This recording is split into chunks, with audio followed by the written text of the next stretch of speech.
Hello students, এটি নতুন ভিডিওলৈ তোমালোকক স্বাগতম জনাইছো। তো আজি আমি ক্লাস 9 ৰ লেসন নম্বৰ 13 ৰ এক্সাৰসাইজ 13.2 গণিতখিনি কৰি যাম। তো এই 13.2 এক্সাৰসাইজত গোটেইখিনি গণিত চুঙাৰ পৃষ্ঠকালি আৰু মুঠ পৃষ্ঠকালিৰ ওপৰত আছে। ঠিক আছে, লেসনটোৰ নাম হ'ল যে পৃষ্ঠকালি আয়তন। ইয়াত আমি বিভিন্ন প্ৰকাৰৰ বিভিন্ন আকৃতিৰ আমি আয়তন আৰু পৃষ্ঠকালি ওলাই যাম। ঠিক আছে, 13.2 ত গোটেইখিনি কোৱেশ্চন চুঙাৰ ওপৰত আছে। তো চুঙা হ'ল এনেকুৱা যে চুঙা এটা পাইপৰ নিচিনা। ঠিক আছে, ঘৰৰ যিবিলাক পাইপ দেখা পায় এইটো চুঙা আকৃতিৰ, বা এইটো যদি চোৱা এইটো এটা তোমাৰ চুঙা আকৃতিৰ হ'ব। ঠিক আছে, এইটো এটা বন্ধ চুঙা আকৃতিৰ হ'ব। এইটো যিহেতু এই দুটা মোৰ ইয়াৰ বন্ধ হৈ আছে, এইটোকতো বন্ধ চুঙা আকৃতি বুলি কয়। তো ইয়াৰ পৃষ্ঠকালিবোৰ বুজালে এই গোটেইখিনি পৃষ্ঠকালি, ইয়াৰ যিখিনি অংশ আছে ইয়াৰ ওপৰৰ এইখিনি পৃষ্ঠকালি বুজাব। ঠিক আছে, চুঙাৰ দুই ধৰণৰ পৃষ্ঠকালি হয়। যিহেতু এইটো বক্ৰ, ইয়াৰ যিটো উপৰিভাগ এইটো বক্ৰ, এইটোক বক্ৰ পৃষ্ঠকালি বুলি কয়। ঠিক আছে, আৰু মুঠ পৃষ্ঠকালি কেতিয়া বুজাব, যেনেকুৱা এইটো চব বন্ধ আকৃতিৰ, ওপৰৰ মুখটো বন্ধ, তলৰ মুখটো বন্ধ। ঠিক আছে, দুটা ফাল ইয়াৰ যিহেতু বন্ধ, তেতিয়া যদি মুঠ পৃষ্ঠকালি ওলাব যাওঁ তেতিয়াহ'লে এই বক্ৰ পৃষ্ঠকালি ওপৰৰ যিখিনি অংশ এইটো চব বৃত্ত আকৃতি, ইয়াৰ যিটো কালি আৰু তলৰ অংশ যিটো কালি, এই গোটেইখিনি কালি যদি যোগ কৰি দিওঁ আমি মুঠ পৃষ্ঠকালিৰ সূত্ৰ পাম। চুঙাৰ বক্ৰ পৃষ্ঠকালিৰ কথা যদি কওঁ, তাতে বক্ৰ পৃষ্ঠকালিৰ সূত্ৰ আহে 2 পাই r h। ঠিক আছে, এইটো বক্ৰ পৃষ্ঠকালিৰ সূত্ৰ। ইয়াত r মানে কি বুজায়? r মানে ব্যাসাৰ্ধ বুজায়, আৰু h মানে উচ্চতা বুজায়।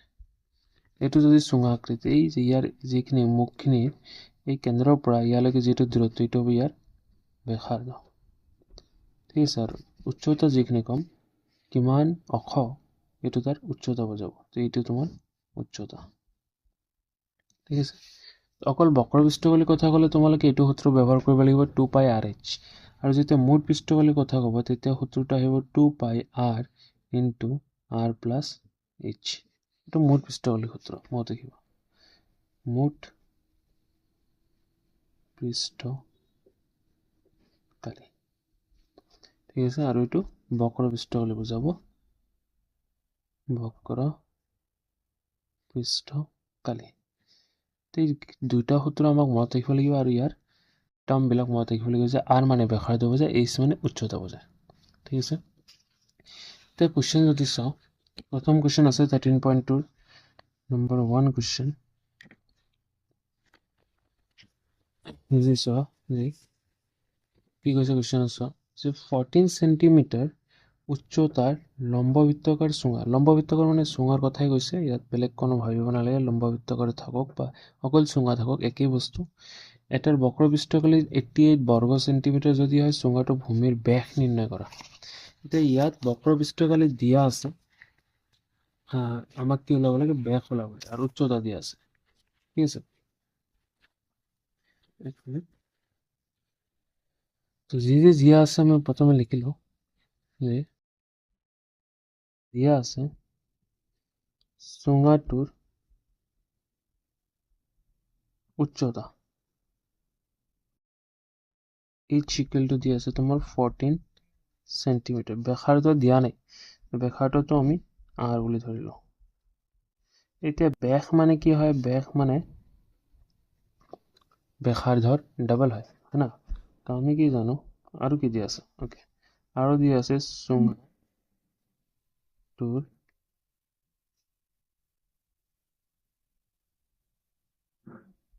বক্ৰ পৃষ্ঠকালি কিমান দিয়া আছে? এইটো দিয়া আছে 88 বৰ্গ সেন্টিমিটাৰ, বা সেন্টিমিটাৰ স্কয়াৰ বুলি লিখিব পাৰা।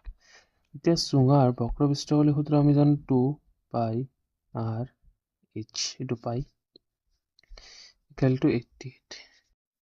তো ইয়াত মানখিনি চোৱা, পাই মানে আমি কি বহাম? যদি পাইৰ মান দিয়া নাথাকে তো সদায় 22/7 বহাবা, আৰু যদি 3.14 দিয়া থাকে তেতিয়াহ'লে 3.14 বহাব লাগিব। ইয়াত চোৱা 14 আছে, 14 ইকুৱেল টু 88। আৰু এটা কথা, এককখিনি তোমালোকে প্ৰথম লাইনত বহাবা আৰু লাষ্ট লাইনত বহাবা। ঠিক আছে, মাজত এককখিনি দিব নালাগে, নহ'লে এককখিনি যদি আকৌ কেলকুলেট কৰিবলৈ যোৱা তোমালোকে বেমেজালি খাই যাবা। ঠিক আছে, এতিয়া যদি চাওঁ এইটোৰে এইটো কাটি দিওঁ, থাকিল তোমাৰ তো 2 2 যা 4 4 আৰু 22 মাল্টিপ্লাই কৰিলে হ'ব 88 ইনটু r ইকুৱেল টু 88 তো আমাক r ওলাব লাগে তো r ইকুৱেল টু কি হ'ব 88/88 কেনসেল আউট কৰিলে তো r ইকুৱেল টু 1 এতিয়া চোৱা ইয়াত কি একক কি হ'ব যেহেতু সেন্টিমিটাৰ আছে গোটেইখিনি তাত একক হ'ব সেন্টিমিটাৰ এতিয়া যেহেতু আমাক বেগ ওলাব গৈছে চুঙাটোৰ বেগ কি হয় বৃত্তটোৰ ব্যাসাৰ্ধৰ ডাবল হয় চুঙাটোৰ বেগৰ সূত্ৰ কি হৈ যাব বেগ equal to 2 into r 2 into r 2 into 1 equal to 2 centimetre হৈ যাব চুঙাটোৰ বেগ ঠিক আছে একদম ইজি কোৱেশ্চন এইটো নেক্সট কোৱেশ্চন 2 নম্বৰ কোৱেশ্চন এটা ধাতু পাতৰ পৰা 1 মিটাৰ উচ্চতাৰ আৰু ভূমিবেগ 140 সেন্টিমিটাৰ হোৱাকৈ এটা বন্ধ চুঙাকৃতিৰ টেংকি তৈয়াৰ কৰিব লাগে ইয়াৰ বাবে কিমান বৰ্গ মিটাৰ ধাতু পাত লাগিব ঠিক আছে এতিয়া কৈ দিছে যে এটা বন্ধ চুঙাকৃতি ওলাব লাগে এটা বন্ধ এতিয়া মই অলপ আগতে ক'লো যে বক্ৰকলে এতিয়া যে এই চিত্ৰটো চোৱা বক্ৰকল ইয়াৰ চাৰিওফালৰ অকল বক্ৰপৃষ্ঠখনি কালি ওলাব লাগে কিন্তু বন্ধ তো ওপৰৰ অংশ থাকিব তলৰ অংশটোও বন্ধ থাকিব এইখিনি অংশ থাকিব ঠিক আছে তো ইয়াত আমি কি কৰিম চুঙাটোৰ মুঠ পৃষ্ঠকালি ওলাই দিম যেহেতু কৈছে বৰ্গ মিটাৰত উলিয়া ইয়াত যিটো একক আমি দেখা পাইছো সেন্টিমিটাৰ এইটো আমি বৰ্গ মিটাৰ ল'ব লাগিব ঠিক আছে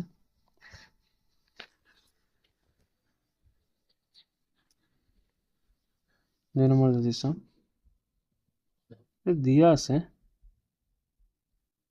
এটা কৰি আছো ঠিক আছে দিয়া আছে ধাতু পাতৰ উচ্চতা মই ডাইৰেক্টলি লিখিম উচ্চতা h equal to 1 মিটাৰ আৰু ভূমি বেগ দিয়া আছে তো বেগ দিয়া আছে তোমাৰ 140 সেন্টিমিটাৰ ব্যাসাৰ্ধ কি হ'ব আমাক বেগটো নালাগে সূত্ৰত আমাৰ ব্যাসাৰ্ধ আছে ব্যাসাৰ্ধ হ'ব 140/2 কেনসেল আউট কৰিলে 70 সেন্টিমিটাৰ তো এইটো সেন্টিমিটাৰৰ পৰা আমাক ল'ব লাগিব মিটাৰ ল'ব লাগিব আৰু মিটাৰ সেন্টিমিটাৰৰ পৰা মিটাৰ ল'লে কি কৰিব লাগে 100 ৰে হৰণ কৰিব লাগে যে 70 ক যদি 100 ৰে হৰণ কৰা মানে 2 ঘৰ আগত দশমিক অৰ্থাৎ 2.70 মিটাৰ অৰ্থাৎ 0.7 সিম্পল কথা 0.7 মিটাৰ ঠিক আছে এতিয়া টেংকিটো তৈয়াৰ কৰোঁতে ধাতু পাতৰ প্ৰয়োজন হ'ব তাৰিখ লিখিম এতেকে টেংকিটো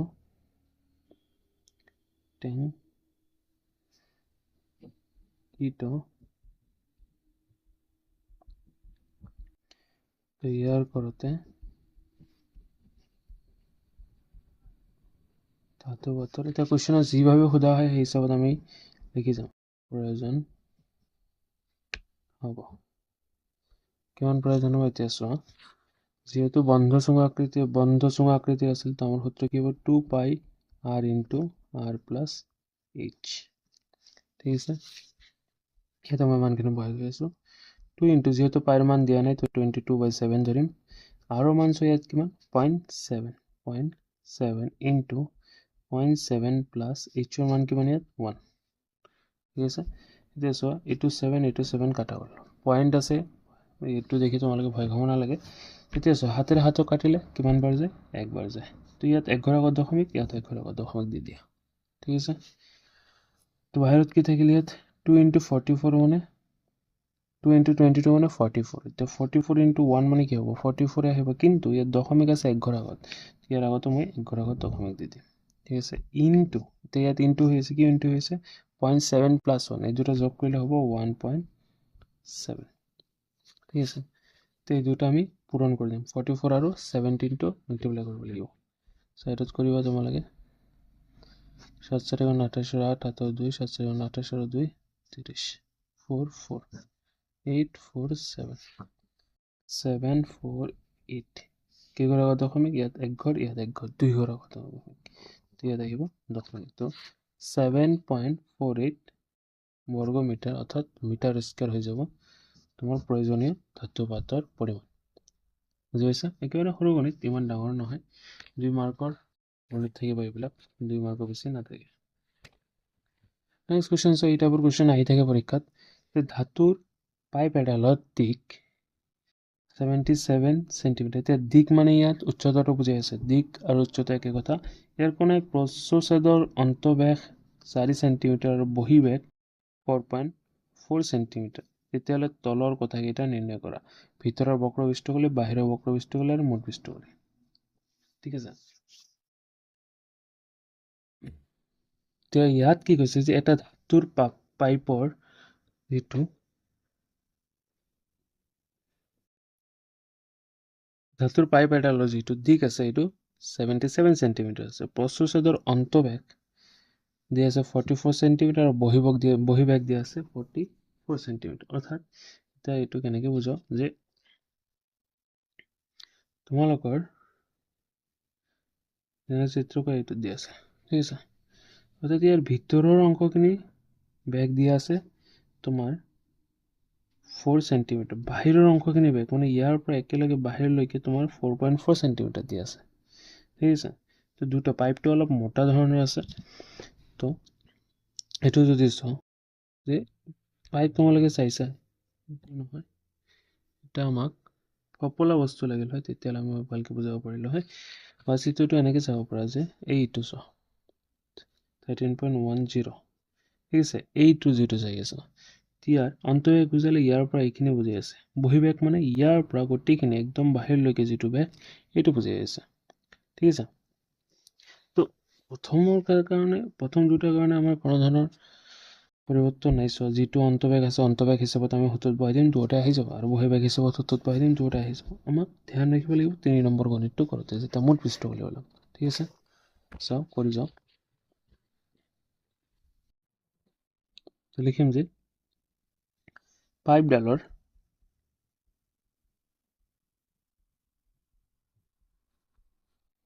অন্তঃবেগ, যেহেতু দুটা বেগ আছে তো মই এইটোক R1 বুলি ধৰি লওঁ। অন্তঃবেগ দিয়া আছে আমাৰ কিমান দিয়া আছে 4 সেন্টিমিটাৰ। এতিয়া আমাক বেগটো নালাগে, তো পাইপডালৰ এইটো R1 নধৰিম, এইটোতো বেগ আছিল, আমাক ব্যাসাৰ্ধ ধৰিব লাগে। ব্যাসাৰ্ধ R1 = 4/2 মানে 2 সেন্টিমিটাৰ। 1 নম্বৰ দি দেখি লওঁ যে ভিতৰৰ বক্ৰপৃষ্ঠকোণে, যেহেতু অন্তঃবেগ মানে ভিতৰ ফালৰ কথা কৈছে, তো এতেকে পাইপডালৰ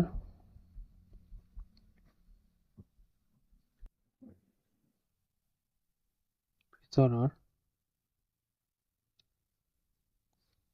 বক্ৰপৃষ্ঠকোণে সূত্ৰ আমি কি জানো, যেহেতু বক্ৰপৃষ্ঠটোৰ কথা হৈছে তো 2πr(h), তো ইয়াত আৰটো কি হৈছে R1 হৈ আছে, এইটোত বহাই দিলে হৈ গ'ল 2 × 22/7। R1 ৰ মান কিমান ইয়াত 2, h ৰ মান কিমান ইয়াত, অ'কে h টো আমি নিলিখিলোঁ, দিকটো দিয়া আছিল, দিকটো আমাৰ কিমান দিয়া আছিল, দিকটো দিয়া আছিল 77। তেতিয়া তোমালোকে উচ্চতাটো লিখি ল'বা, উচ্চতা h = তো দিকটো একেটাই থাকিব, ঠিক আছে। যেহেতু এটাই চুঙা কৈছে, চুঙাটোৰ দিক একেই হ'ব লাগিব 77 সেন্টিমিটাৰ।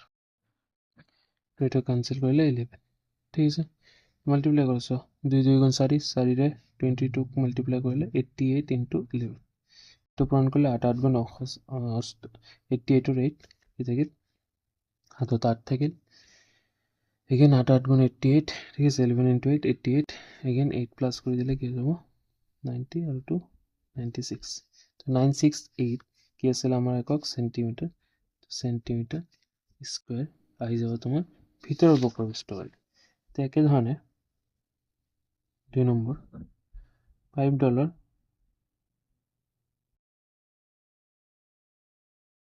বহিবেগ,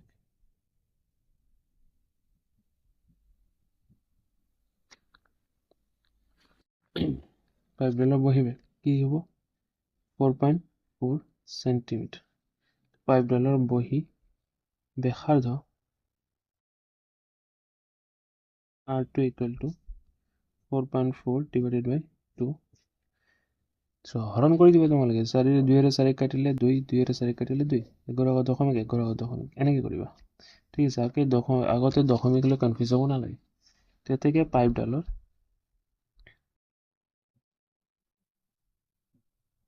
বাহিৰৰ বক্ৰপৃষ্ঠকোণ,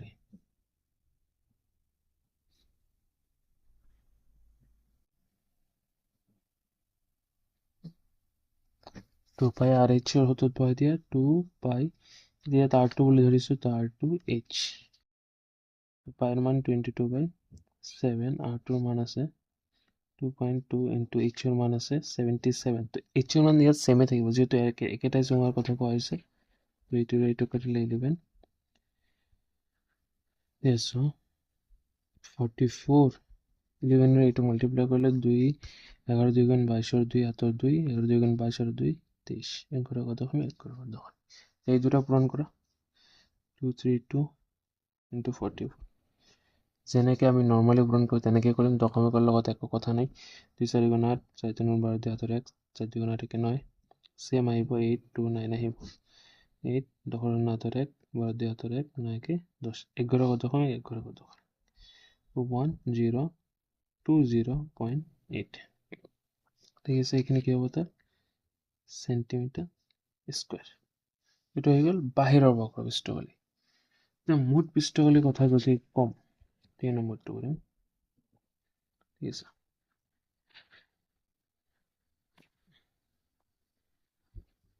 কোনটো হ'ব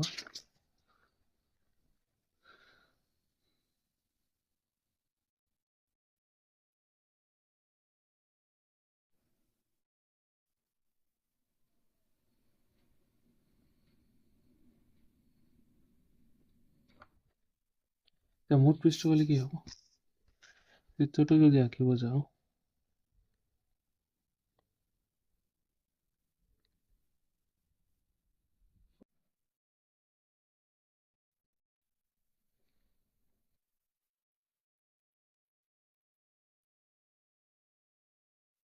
এনেকুৱা হ'ব ঠিক আছে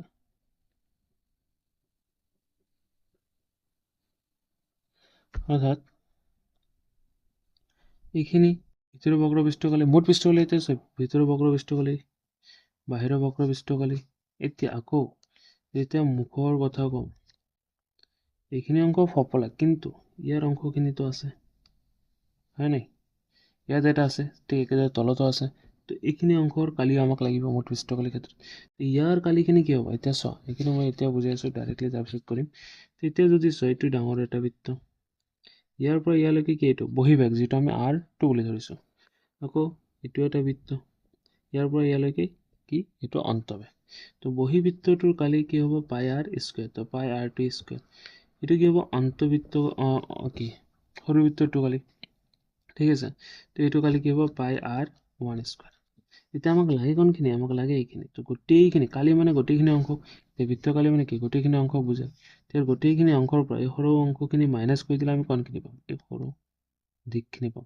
যেটো বেদ আছে বা প্ৰস্থ আছে এইখিনি আমি কালি ওলাব পাৰিম তো আমি কি কৰিব লাগিব পাই r স্কয়াৰৰ পৰা পাই r স্কয়াৰ 1 মাইনাস কৰি দিব যেহেতু এনেকুৱা মুখ কেইটা আছে দুটা আছে ওপৰত এটা একধৰণে ইয়াত এটা দুটা আছে তো 2 ৰে মাল্টিপ্লাই কৰিব লাগিব তো ফৰ্মুলাটো এনেকুৱা আহিব 2 ইনটু পাই r2 স্কয়াৰ মাইনাস পাই r1 স্কয়াৰ তো যেহেতু পাই বাই ক্যান্সেল কৰা যায় কি সৰি কমন লওয়া যায় তো 2 পাই into r2 square minus r1 square এনেকুৱা ফৰ্মুলাটো আহিব কথাটো বুজি পাইছা আমি যেতিয়া মুঠ পৃষ্ঠকালি ওলাম তো আমাক কি কৰিব লাগিব অন্তঃপৃষ্ঠকালি বাহিৰৰ বক্ৰপৃষ্ঠকালি যোগ দুয়োটা ভূমিৰ কালি ঠিক আছে তো মই লিখি দিম তো যাতে পাইপটোৰ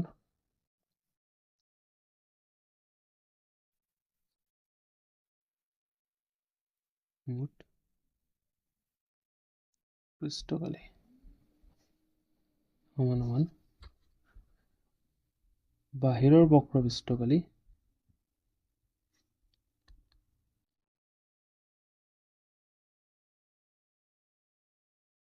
যোগ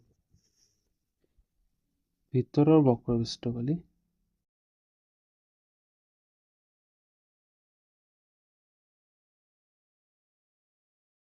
যোগ দুয়োটা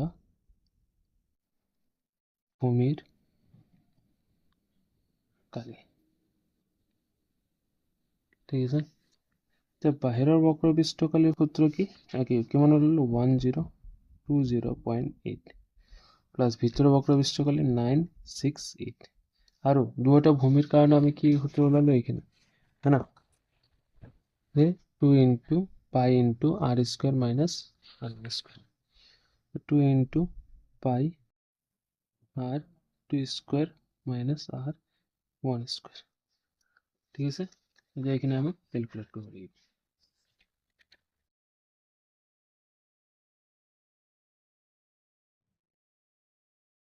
এই দুটো যোগ কৰি দিওঁ, যোগ কৰিলে আমাৰ আহিব নেক্সট পেজত কৰি 1020.8 প্লাস কি আছিল আমাৰ 968 প্লাস পাইৰ মান 22/7। ওকে, ইয়াৰ আগত এটা 2 আছিল, তো 2 into 22/7 into r2 ৰ মান কিমান আছে? চ r2 ৰ মান 2.2 আৰু r1 ৰ মান আছিল 2। তো 2.2 ৰ পৰা 2 মাইনাস কৰিব লাগে। 1020.8 plus 968 plus 44/7 into minus করে দিলে 0.2। ঠিক আছে, এখানে আসবো, এখানে যোগ করে মারো, পূরণ করে।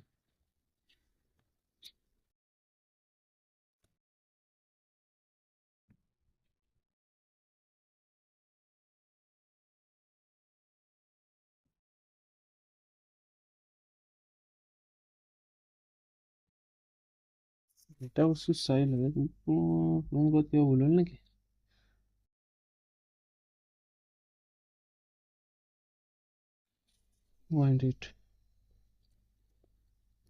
চাওঁ 4.4 77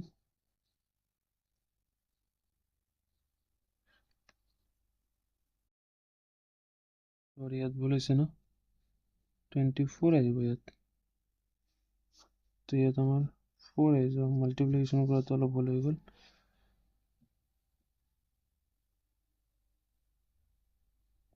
6 আহিব, 1064.8 অলপ মাল্টিপ্লিকেশ্যন কৰাত ভুল হৈ গৈছে। 1064.8 আহিব তোমাৰ উত্তৰ, যিহেতু 1064.8। ঠিক আছে, 1064.8 এই দুটো যোগ কৰি দিয়া। এতিয়া যদি যোগ কৰোঁ তো 0.8টো থাকিব। 8 4 12, 2 হাতৰ 1, 6 6 12 হাতৰ 1, 13 3 13 3 হাতৰ 1, 9 1 9 হাতৰ 1 2। 2032.8 প্লাস এতিয়া এইটো যদি চাওঁ 8.8 ডিভাইডেড বাই 2, দুটা মাল্টিপ্লাই কৰিলে তোমাৰ 88/2। এগেইন 2032.8, এতিয়া এইখিনি যদি যোগ কৰি দিওঁ, এতিয়া এইটো দশমিক কি হৰণ যদি কৰোঁ, চাওঁ 7 আৰু 88 হৰণ কৰিলে 7 1 গুণ 7 1 18, আকৌ কিমান পোৱা যায় 7 2 গুণ 14। ঠিক আছে, এইটো দশমিক লৈ আছোঁ। ঠিক আছে, তোমাৰ চাইডতে হৰণ কৰিব পাৰা, দশমিকটো বাদ দিয়া, দশমিকটো আমি পিছত পাম। 7 হৰণ কৰিলে 7 1 গুণ 7। ঠিক আছে, 1 আহিল 18, কিমান পোৱা যায় 7 2 গুণ 14, কিমান আহিল 4। যেহেতু হৰণ নাযায় কি দিম, দশমিক দিম, 0 কিমান বাৰ যাব 5 বাৰ যাব, 7 5 গুণ 35, আকৌ 5 আহিল কিমান বাৰ যাব 7 বাৰ যাব, 7 7 গুণ 49, 1 0 1 বাৰ যাব, এনেকৈ আহি থাকিব। এইটো তুমি দুটা ডেচিমেল বা তিনিটা ডেচিমেললৈকে ওলাই ল'লে হৈ গ'ল। কিমান আহিব ইয়াত 12.571, 12.571 আহে।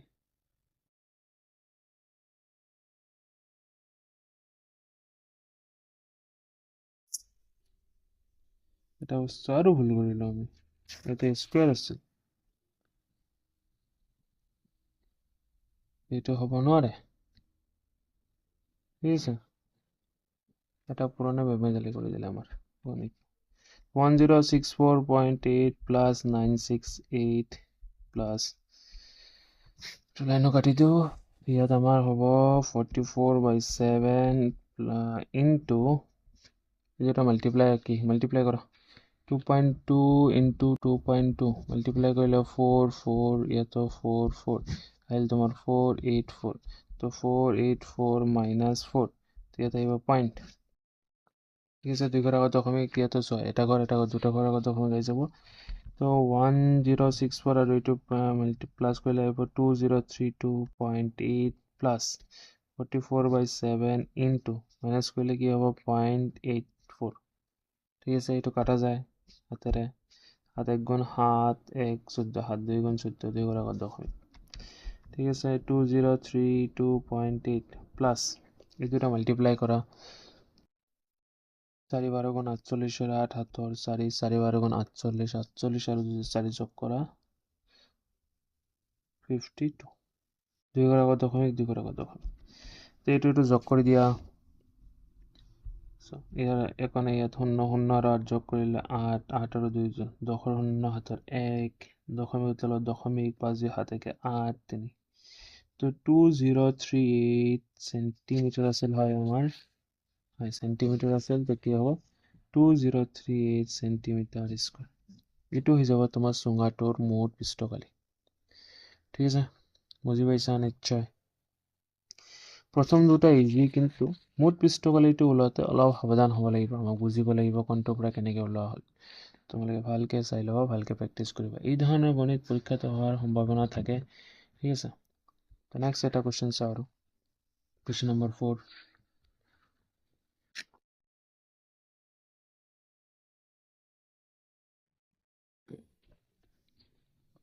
এই কোৱেশ্চনটো বুজিব লাগিব যে একটা ৰোলাৰৰ বেগ 84 সেন্টিমিটাৰ আৰু দি কিমান সেন্টিমিটাৰ এখন খেলপথাৰ সমান কৰিবলৈ ইয়াৰ ওপৰেৰে এবাৰ পাৰ হতে ৰোলাৰটোক সম্পূৰ্ণ 500 সম্পূৰ্ণ পাকৰ প্ৰয়োজন খেলপথাৰখনৰ কালি বৰ্গ মিটাৰত উলিয়া এতিয়া চোৱা কি কৈছে যে ৰোলাৰ এটা দিয়া আছে ৰোলাৰটো চাইছা ঠিক আছে এই যে ৰাস্তাবিলাক সমান কৰাৰ কাৰণে ৰোলাৰ যিবিলাক ব্যৱহাৰ কৰা হয় তো ইয়াৰ যিটো ৰোলাৰৰ যিটো বেগ দিয়া আছে এইটো 84 আৰু দিক মানে উচ্চতাটো দিয়া আছে 120 সেন্টিমিটাৰ তো এটা খেলপথাৰ সমান কৰিব লাগে অৰ্থাৎ এনেকুৱা এটা ৰোলাৰ আছে ঠিক আছে আৰু এইটো ধৰি লওক খেলপথাৰ তো এইটো সমান কৰিব লাগে আৰু এইটো সমান কৰোঁতে ওপৰতে এবাৰ পাৰ হতে মানে গোটেইখিনি অংক এতিয়া ৰোলাৰটো কেনেকৈ ঘূৰি ঘূৰি আহিব ইয়াত আছে ইয়াৰ পৰা এক পাক ঘূৰিল ঠিক আছে এটা পাক হ'ল চ' ইয়াৰ পৰা যদি ষ্টাৰ্ট কৰে তো আকৌ ঘূৰি এইটো আহিব লাগিব ঠিক আছে ঘূৰি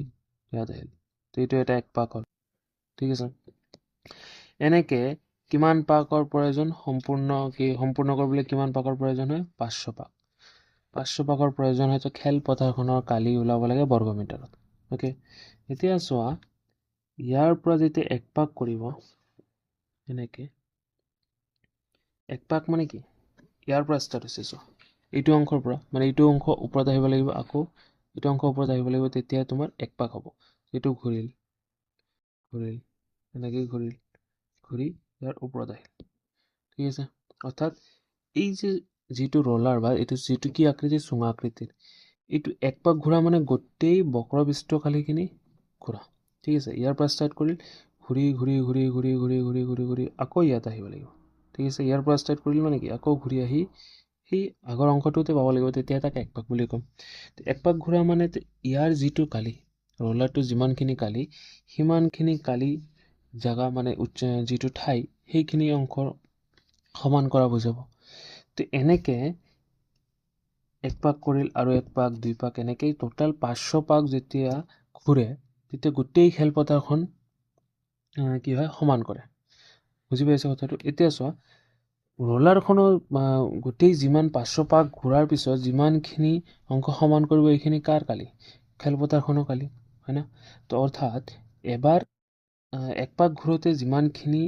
অংশ সমান কৰে এইটো হ'ল ৰোলাৰৰ বক্ৰপৃষ্ঠকালি তো 500 পাক ঘূৰোতে কি হ'ব 500ৰে মাল্টিপ্লাই কৰি দিলে হৈ গ'ল তো 500ৰে মাল্টিপ্লাই যেতিয়া কৰিম তেতিয়াহ'লে গোটেই খেলপথাৰখনৰ কালি পাইছে কথাটো বুজি পাইছা তো আমি কি কৰিম ৰোলাৰটোৰ বক্ৰপৃষ্ঠকালি ওলাম আৰু ইয়াত এটা কথা ধ্যান ৰাখিবা বৰ্গ মিটাৰত কৈছে তো এককবিলাক চেণ্টিমিটাৰত আছে চেণ্টিমিটাৰৰ পৰা আমাক মিটাৰ ল'ব লাগিব তো চোৱা কুৱেশ্যন নম্বৰ 4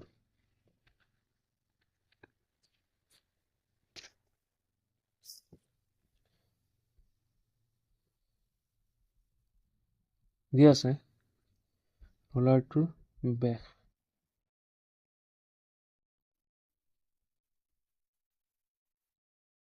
সমান 84 সেন্টিমিটাৰ। তো আমাক কি ওলাব লাগিব ব্যাসাৰ্ধ ওলাব লাগিব জানাই যেহেতু সূত্ৰত আমাৰ ব্যাসাৰ্ধ আছে 84/2 কাটাকাটি কৰিলে 4 2 42 সেন্টিমিটাৰ। এটা এইটো সেন্টিমিটাৰ আছে মিটাৰ ললে কি কৰিব লাগে 100 হৰণ আৰু 100 হৰণ মানে 2 ঘৰ আগত দশমিক যেহেতু দুটা সন্তৰণ থাকে তো 42 সেন্টিমিটাৰ।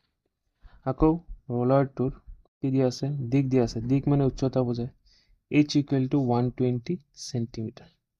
এটা আকৌ মিটার ললে কি হ'ব 2 ঘৰ আগত দশমিক 1.20 মিটাৰ। ঠিক আছে তো ৰোলাৰটো বক্ৰপৃষ্ঠ বুলি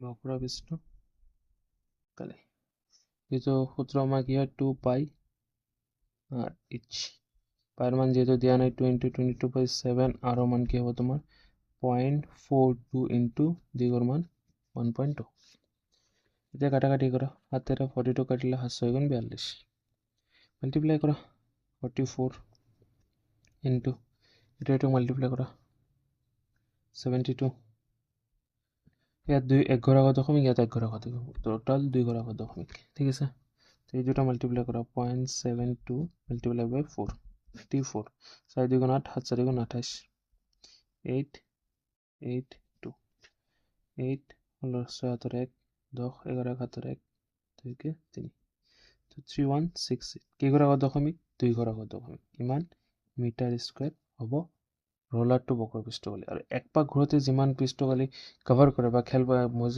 যেটো পথাৰ আছে পথাৰখনৰ কিমানখিনি অংক সমান কৰে ইমানখিনি অংক সমান কৰে তো গতিখিনি সম্পূৰ্ণ গতি কিমান পাক লাগে 500 পাক লাগে 500 পাকৰ প্ৰয়োজন ঠিক আছে তো পথাৰখনৰ মুঠ পৃষ্ঠকালি ওলাব লাগে তো এতেকে ডাইৰেক্টলি লিখিম পথাৰখনৰ মুঠ পৃষ্ঠকালি সমান 500 ইনটু ৰোলাৰটোৰ বক্ৰপৃষ্ঠকালি